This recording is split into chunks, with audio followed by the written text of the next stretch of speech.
giving the final talk goes to Silvio Micali, who will talk about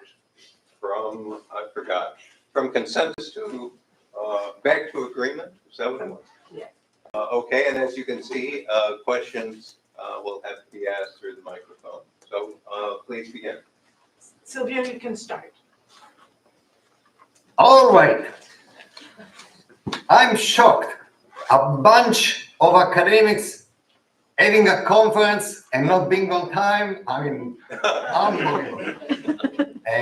Tal, thank you very much for the invitation, but most of all, thank you, Michael. This is for your sake. We are delighted to honor you, and I'm very sorry that I'm not there physically, but I'm there spiritually. In fact, even better, I'm there virtually. So I accepted this invitation right away because there are three qualities that I love about Michael. One is has exquisite taste, and in research, choosing the right problem is really super important. And Michael has this to an art form, developed this to an art. Second, he's an original thinker. And I must say, technical thinking, I don't want to say that is ubiquitous, but original thinking is extremely rare. And Michael, you are an original thinker. And third, Michael, you are very modest. Modest? So, Silvio, after his mind, does he know where we're celebrating tonight? Yeah, I know. But I also am fully aware that Michael deservedly has a robust sense of himself. All I'm saying that he's better than he thinks he is. Michael, this is really for you, and I'd like to choose a topic that you've worked on. In fact, you have inspired me to work on. So, if with your permission, I'm going to be sharing the screen, and I promise to be brief, at least as Umesh has been.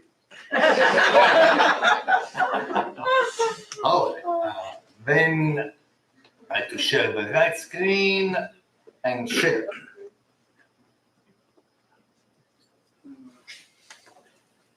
All right, here we are. So from consensus to agreement. And I'd like to have a test whether the title will become clear as I keep on going. So, long live Michael, that is our motto for all of us, today.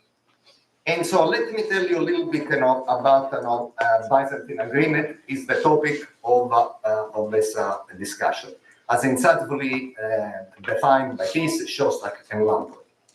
And I was actually just arrived at MIT, and it wasn't a long time ago. I'm worried. And Michael was there as a postdoc visiting from Israel, and I didn't know about the problem at all. I was coming from Berkeley and somehow avoided by the Byzantine Agreement. But then it became it was a true theoretical range. Lynch, Patterson, who is who, Fisher, Valet, Dworka, and Michael himself, Rabin, everybody was working on it. And it was actually clear this is important. I actually learned from the problem from Michael, who described me his ideas of the thing, going around and around the sixth floor of Tech Square at the time, the home of computer science at MIT. And we went to do this lab, no whiteboard, not even blackboard, no nothing. We just having, a conversation between the two friends and they're delighted to listen to some wonderful ideas. Okay, so what is Byzantine Agreement? Well, everybody of you knows, but I'm going to be sharing at least a definition that we can work with, is a communication protocol such that if at least 2/3 of the players are honest, guarantees, and by the way, you can see from the picture who is honest and who is not, guarantees two fundamental properties. One is consistency. These players start with a value in their head. And then they start talking. And at the end of the talk, everybody will output locally in his own head a value. And the consistency rule says that just in case, if everybody started with the same value, then at the end of the conversation, they should agree on that value. Second point, agreement. No matter what the initial value in the people's heads may be, at the end of the discussion, all the honest people should output the same value. In other words, it is crucial that everybody at the end of the conversation, all honest people output a common value, and it is also crucial that this common value happened to be the initial one, if the initial one indeed was the same for everybody.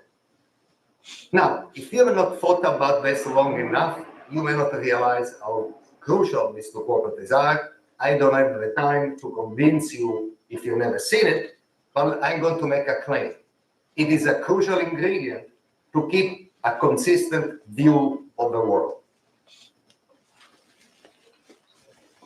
And let me give you an example. When does the world nowadays want to find, a consistent view about what? About what the next block in a blockchain is. That is a wonderful example, because it is very important that the history of the transaction in a blockchain be essentially common knowledge, and we want to know for each block we produce, we'd like to have the common knowledge, and therefore reach a Byzantine agreement on it. But why can't we use a Byzantine agreement on blockchains? Because it's a very slow, defined slow, when the fastest protocols for any practical application involve at the most 12 players or so, a dozen players. And second, require the set of players to be fixed in advance and be common knowledge of the players themselves. And in a blockchain, over the internet, people come, people go, you never know. First of all, the numbers are huge, it could be billions of people. And moreover, it's not even clear that it's a fixed set or whoever player are on the internet is a common knowledge to begin with. So there are problems. So let me tell you, this problem arises in the blockchain. And what hell is a blockchain, right? Is a decentralized database that satisfies key fundamental property, is readable by anyone, is writable by anyone, and is inalterable by anyone. The definition of blockchain is easy to give. I already gave it. But that is an aspirational definition, because once you look at the details of a blockchain, you realize that all these definitions are readable by anybody, unalterable, that's the easy part. They are not quite achieved. So there is a big disconnect between aspiration and technology. So what is the challenge in a blockchain? Is the challenge in securing the chain, making sure nobody can alter the content of the blocks or the order of the blocks? That is stuff that is done by prehistoric mechanism, defined prehistoric, that is done by essentially the hash function, that is a cryptographic primitive that, believe it or not, preceded my entering the field of cryptography. Just about when dinosaurs were roaming the earth, crypto hash functions were developed. And that's all you need to secure the chain. The challenge is really a little bit strange, is that adding the next block. Who should be in charge to add the next block? If it's going to always be me, I'm going to have more power than good Louis XIV had, the absolute monarch, because I can choose, I can decide which transactions should become common knowledge and which transactions are never going to see the light of day because I don't put them in the block. So to have the different people possibly alternate by some strange rules, by mining, by delegated proof of stake, by having a group of friends, whatever you want to do, it becomes very important that the next block really be the same for everybody. And that is the problem of consensus. And so you may say, consensus. Why do we have to invent this word? Well, because anything this community did to avoid Byzantine agreement. So they could not talk about agreement. So, but they say consensus is good enough, will confuse people, is a PR move, okay? And is a very smart PR move, but everybody is convinced that people agree on things, and instead this consensus has nothing to do with agreement, as I will demonstrate. So here it is, traditional consensus. Very simple rule. Whoever may be the turn to elongate the chain, you must add your new block, if it is your turn to produce it, to the longest valid branch of the chain that you see. Question. And if I see two more branches of the same length, or maximum length, well, in case of a tie, choose a random one and attach your block to that one.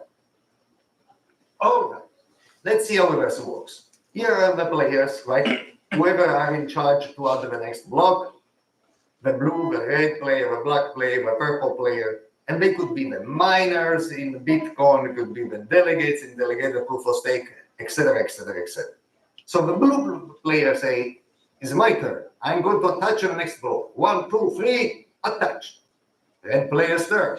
I'm going to attach the next block. 1, 2, 3, attach. Wait a second. I thought you had to attach, the block to the longest chain. Why are you attaching to BK instead of in BK plus 2? Well, remember, because maybe the blue didn't consider BK plus 1 and BK plus 2 valid blocks.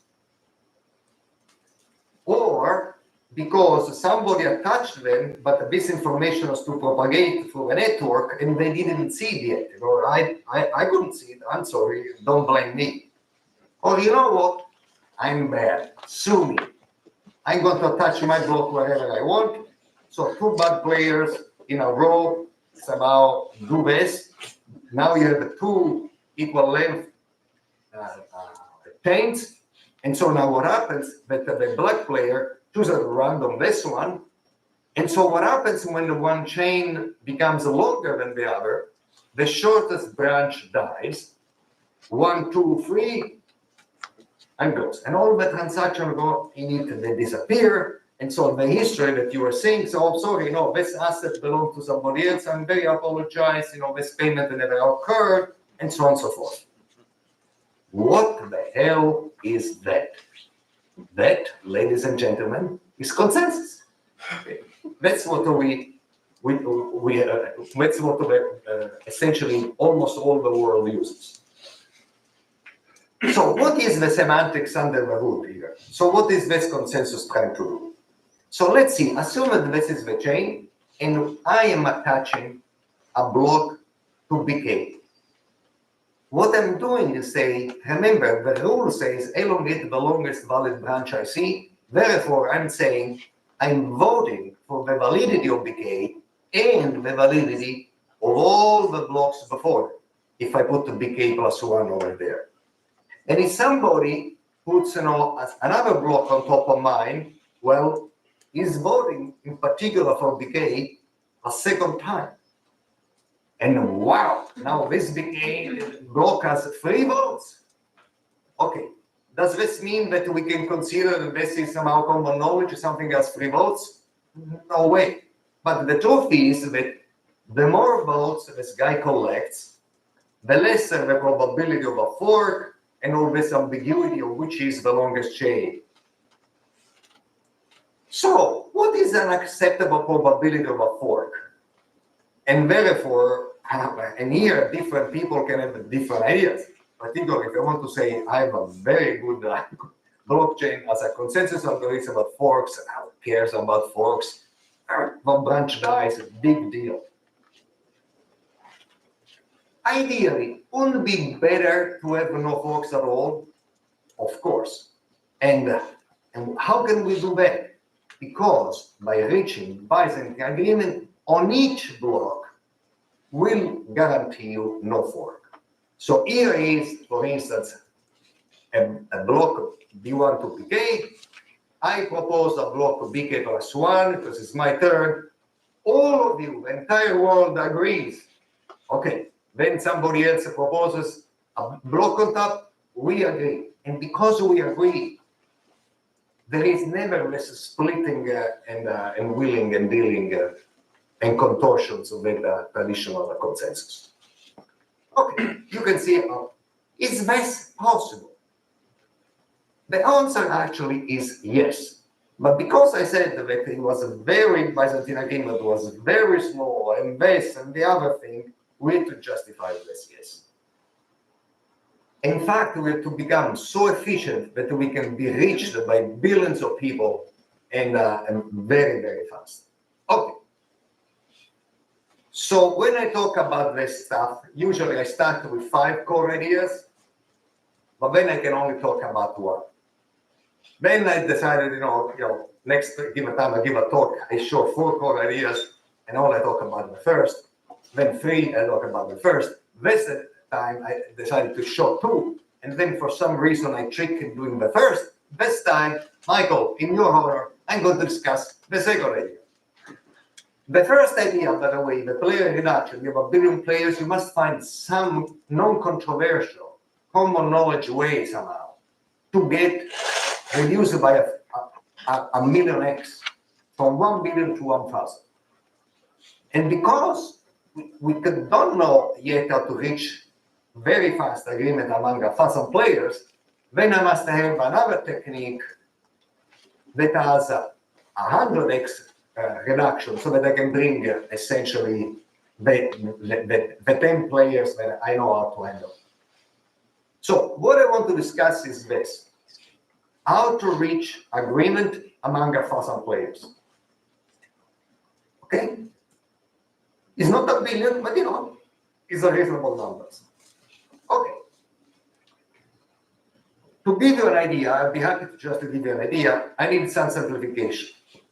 In fact, I have here 4 simplifications. First one, the network, I'm going to have a synchronous point-to-point network. You guys know what it is. Messages sent by clock ticks. They are sent by the clock tick and they are received by the next clock tick. Point-to-point, I have a direct channel of communication, a wire, dedicated wire between any pair of people.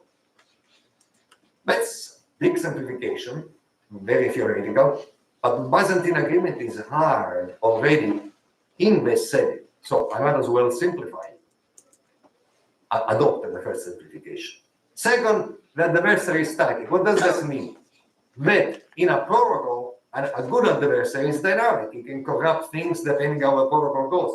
The static adversary has to decide beforehand who is good and corrupt them, and who is good and remains uncorrupted, and who is bad and mostly corrupts. And then the value, but the Byzantine agreement was analyzed always and remained in the static adversary. So it's a good simplification also. Finally, these values could be anything, could be even Bible, could be a block. How about we make it a bit? 0, 1. You know what? Byzantine agreement remains hard even in the binary case. And the 4th simplification is the magic coin. And here, I never heard about it. You never heard about it. Let me tell you what it is. So the magic coin is a coin that has 2 sides, but rather than having head or tail, we call them 0 on one side and 1 on the other side. And then what happens? At each round of the protocol, the magic coin is spun. And when it's spun, the magic coin is spun in the sky where everybody can see. And in the sky, at every round, the magic coin is spun and a random bit, the golden BR, appears to all players. Because it's in the sky, everybody can see it. All right.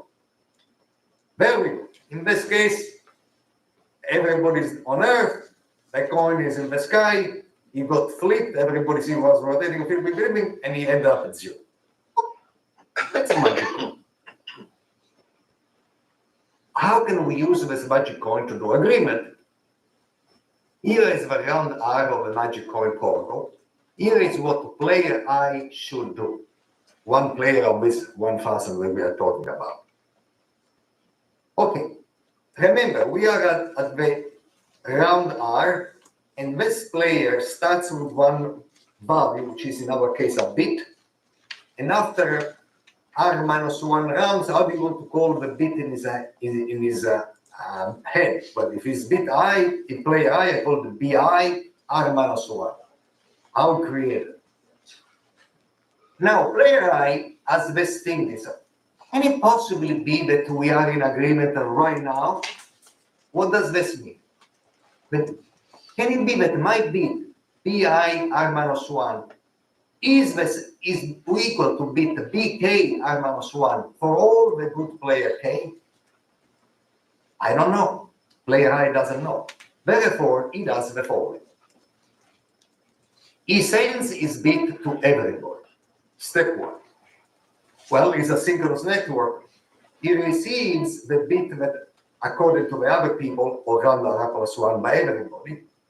Well, almost everybody, right? Remember, some part of these people are bad, and if they are bad, they cannot tell you what the bit is.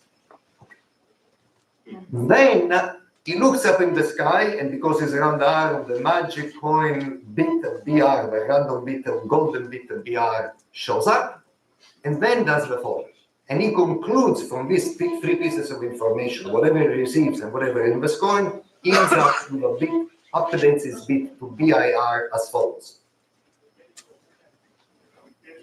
BIR, the bit he ends up with, is bit B if more than 2/3 of the received round R bits equal to B. And if I don't have a bit B that has a 2/3 majority, what do? I put in my head as a bit BIR, the golden bit of the sky for round R. Okay, is this clear?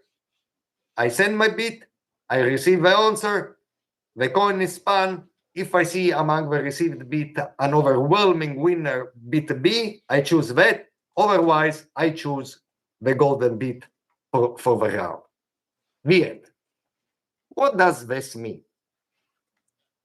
Well, let's assume actually that in round R minus 1, all the good guys are in agreement. I have the same bit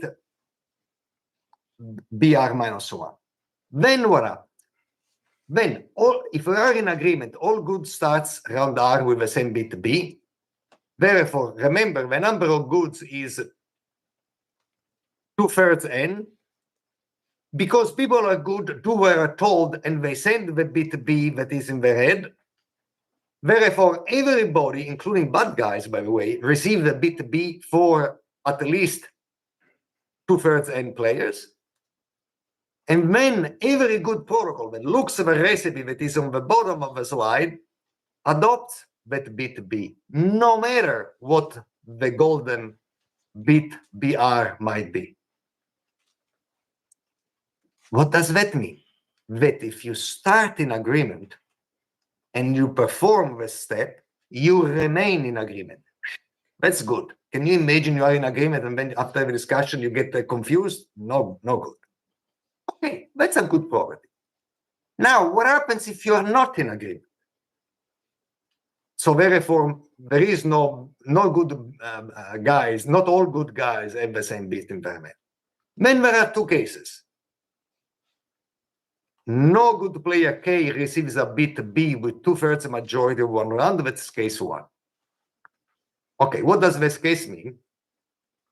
Then, if you look at the rules downstairs, you say, if I'm good, I'm player K, I'm good, and I don't see a bit B 2/3 majority, I look in the sky and think that.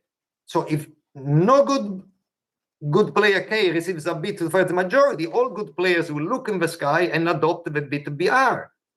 But what does this mean? That no matter what the bit BR is 0 or 1, they agree with probability 1 on the same bit. Okay. Case 2, that was easy. What is the opposite of no good player K?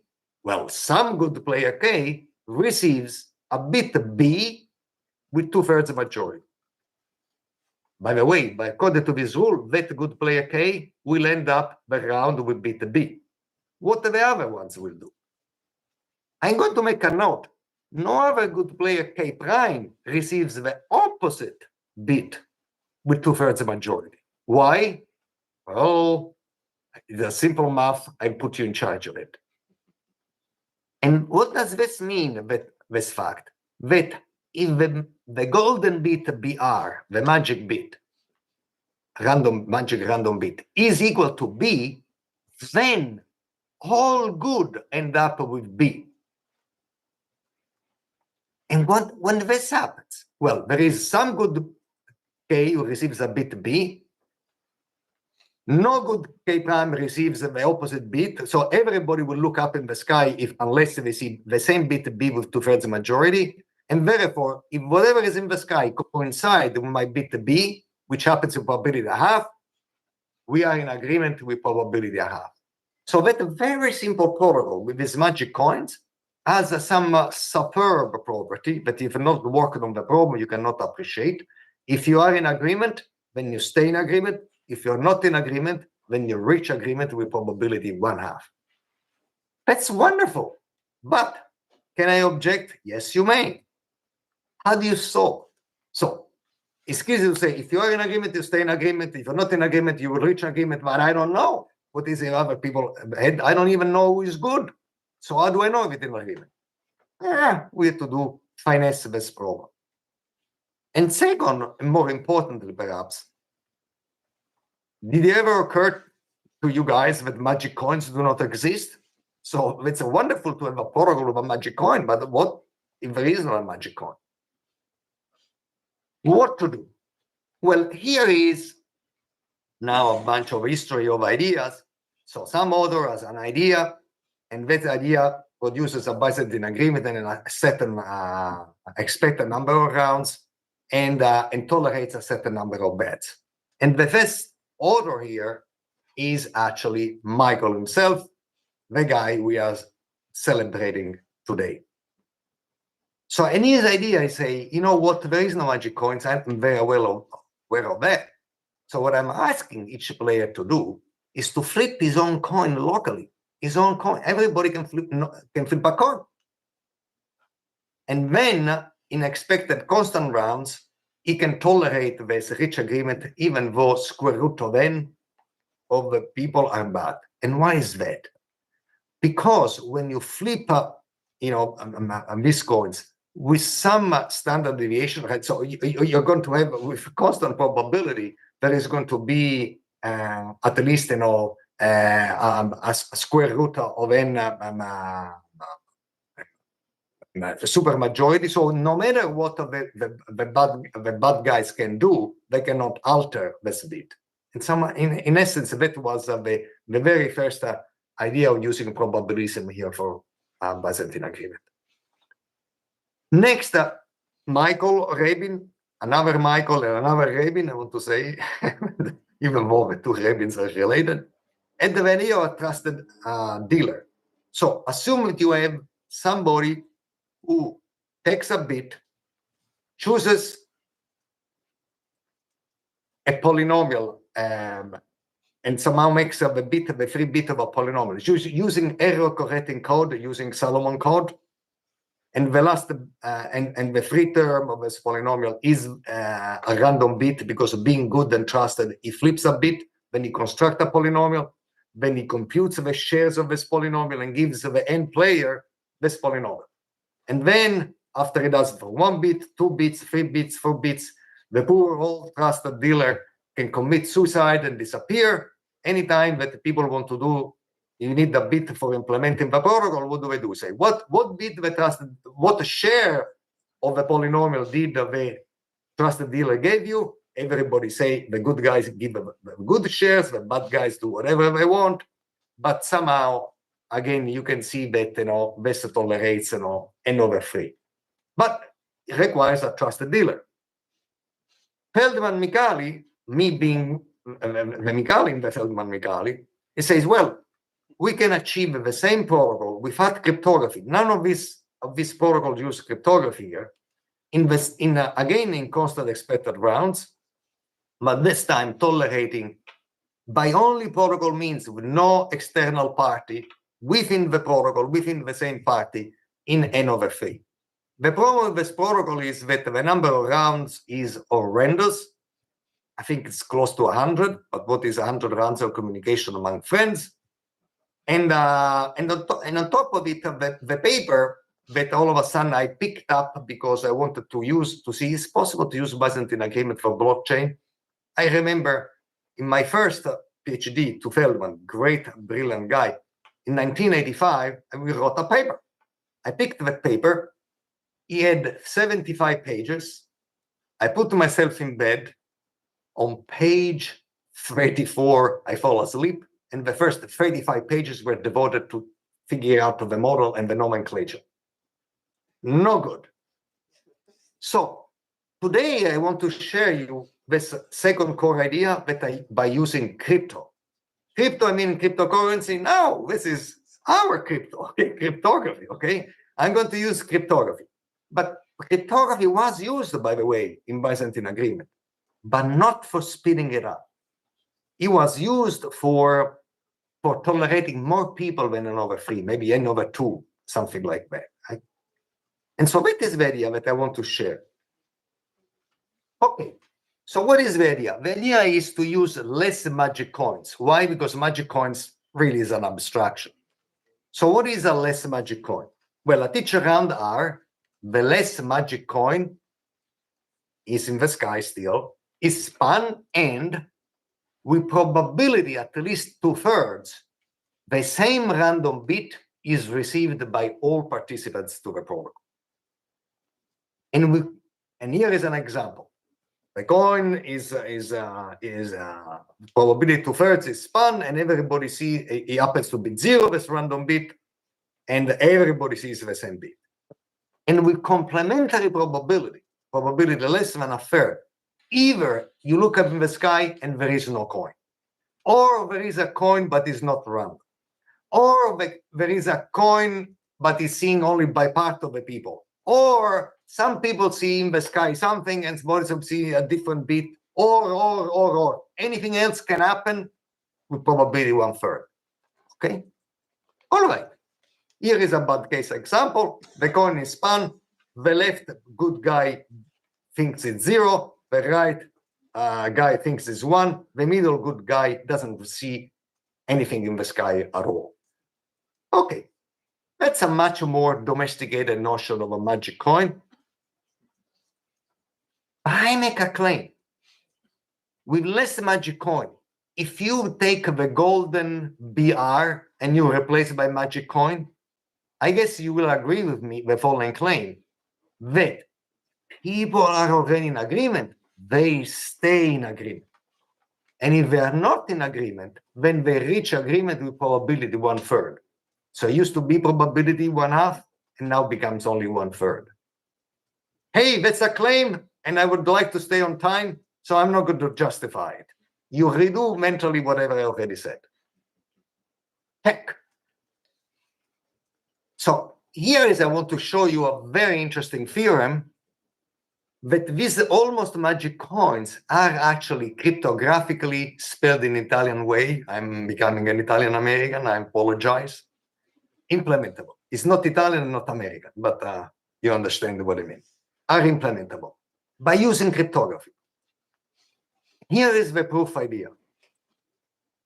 How player I computes BR? We are at around R, and this guy, like every other good guy, has to implement this semi-magic, almost magic coin BR. What does it do? He sends a verifiable, his own value of a verified random function on input R. R is the round that we need the coin for. VRF, what the hell is this? Is a verifiable random function, Micali, Rabin, Michael, and Vadan of the year 2000. By the way, when we wrote this, I think it was Fox talk, I forgot which, and we were all theoreticians, and we remain fiercely theoreticians. When submitting the paper, we said, this verifiable random function looks cool to us, and we bet it's going to have application. we couldn't point at any, but hey, what is an application for theoretician? The paper got in, and here is the application, and you shall see how we play. But this verified random function, what is it? It's a deterministic function. It's as good as probabilistic. I could spell with a bunch of quantifiers to say this, but trust me, that is really, as a pseudo-random number generation can be random, this verifiable random function is equally good random. And is computable by player I via his own secret key, but the verifiable random function via ref of I on any input, including input R, is verifiable by everyone via I's public key. Okay, that's why it's a verifiable random function. Okay, so this via ref of I is a random number if it is good as random. And what I do, I send to everybody. What happens next? Everybody does the same thing. So I receive the VRF for player 1 of the same round R, VRF for player 2, the VRF for player R. And now what I compute as player I, based on what I receive, not everybody will send me something, but everybody who receives it, I do the following for all the VRFs that I receive. First, I compute the smallest VRFs. I have between 2/3 and 2/3 n and n random numbers that I see that get back to me. Can I choose the smallest one? Of course I can. And once I identify the smallest random number that I got, what do? I look at the last bit. And because the entire VRF for R was random, the last bit is random too. That I take it personally as player I to be the golden BR. Okay, let's analyze this. There are n players. 2/3 are good, but each one has a public key, and each one cannot lie what is VRF of a random R is. Because it's a deterministic function, each one of us has a public key, and so there is only one VRF value that we can put to the rest. So there is going to, all these numbers are random. What is the probability that the smallest random number belongs to a good guy? Well, there are 2/3 good guys. This probability is 2/3. So when the smallest random numbers belongs to a good guys, and because all good guys produce the VRF of round R, no matter if the bad guys go upside down, they twist and turns, they cannot announce a smaller number. No matter what they do, some may say, I withhold announcing anything. See, if I care, the smallest number belongs to a good guy, everybody sees the smaller number, everybody picks the smallest number, and everybody picks the last bit as the bit in the sky. I reveal my number. Well, it's not the smallest, doesn't matter. But when the smallest number belongs to a bad guy, well, things can go tricky. Because this bad guy, what he can do? Oh, I see out there what the smallest number is. I have the smallest number, but my smallest number ends in 1. I want 0. I say nothing. And I let 1 0 win. It can get worse. The 2 smallest numbers belong both to a bad guy, so I have a pick. I reveal 1 and you shut up, or you reveal and I shut up, if we want to connive. Crazy things can happen with probability of 1/3. But what is the definition of an almost magic coin?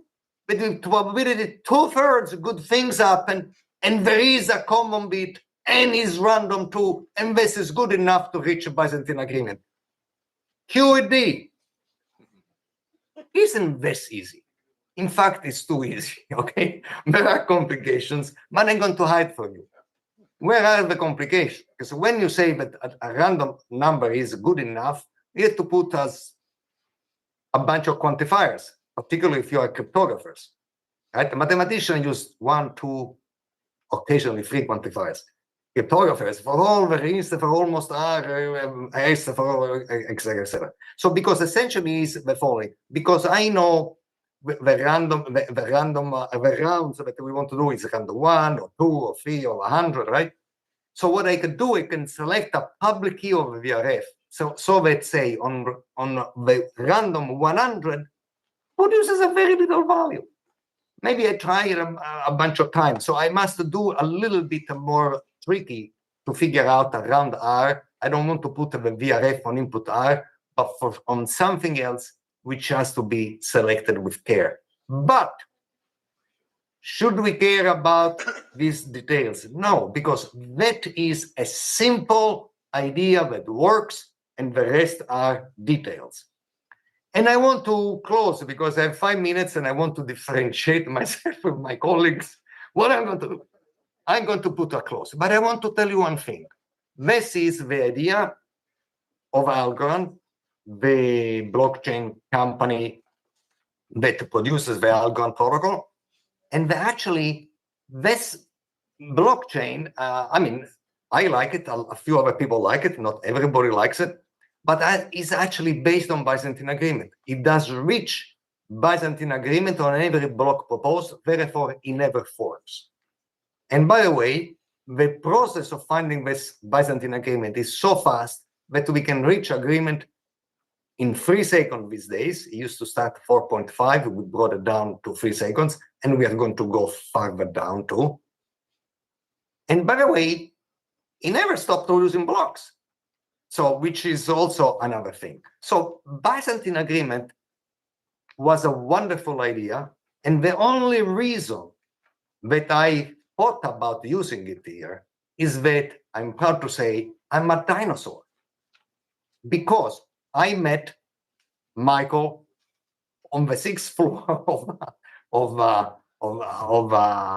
Tech Square, and he told me about these ideas, and these ideas there was the Fincher Lynch Patterson problem. I heard about this problem, and then next generation they forgot.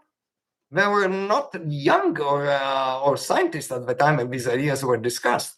So sometimes age gives you an edge, and this has been my edge. And I want to thank you, Michael, for bringing me this edge. Has been a great fun to have my